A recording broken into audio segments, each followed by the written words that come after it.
কর্মকর্তাদের দ্বারা গঠিত। গেল 21শে ডিসেম্বর মহান মুক্তিযুদ্ধে শহীদের সংখ্যা নিয়ে সংশয় প্রকাশ করেন বিএনপি চেয়ারপারসন বেগম খালেদা জিয়া।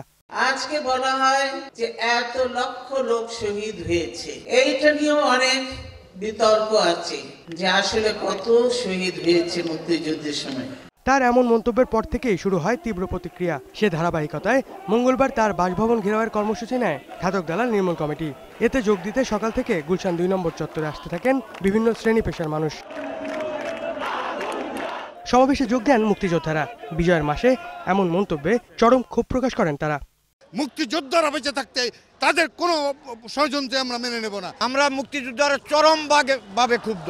এ সময় মুক্তিযুদ্ধ নিয়ে কটূক্তির জন্য বিএনপি নেতাদের জাতির কাছে ক্ষমা চাইতে হবে বলে মন্তব্য করেন বিশিষ্টজনেরা। বাংলাদেশের ভিত্তিমূলে আঘাত করেছেন, তিনি স্বাধীনতার ঘোষণাপত্র অস্বীকার করেছেন। এটা রাষ্ট্রদ্রোহিতা তুল্য অপরাধ। খালেদা জিয়াকে এর জন্য বিচার করতে হবে এবং তাকে তার দলের নেতাদের জাতির কাছে নিঃশর্তভাবে ক্ষমা চাইতে হবে। জাতি তাকে চায় না, তার দলও তার নিষ্ক্রিয় হয়ে যাবে, তাকে দেশ থেকে বিতাড়িত করা। আর এখন আমরা ভাবি খালেদা জিয়া কে? একটা প্রতীকী উপস্থাপনা। সমগ্র বাংলাদেশের মানুষের মনে এই ক্ষোভটাই রয়েছে যে খালেদা জিয়া তুমি ক্ষমা চাও, অন্যথায় তোমার বিরুদ্ধে আইনানুগ ব্যবস্থা হবে।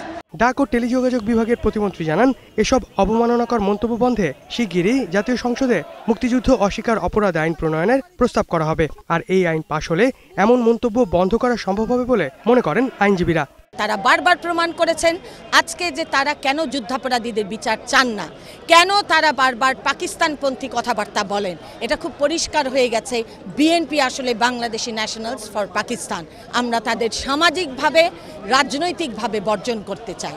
রাষ্ট্রের অস্তিত্বকে বিশ্বাস করে না, তাদের আসলে নৈতিক কোনো অবস্থান নেই বাংলাদেশের রাজনীতি করবা। যদি আমাদের আজকে আইন থাকে, সেই আইনটি হলে কিন্তু আমাদের এই যেই হারে এই ধরনের বিকৃতি চলেছে ইতিহাসের, সেই সংখ্যাটি কমে চলে আসবে।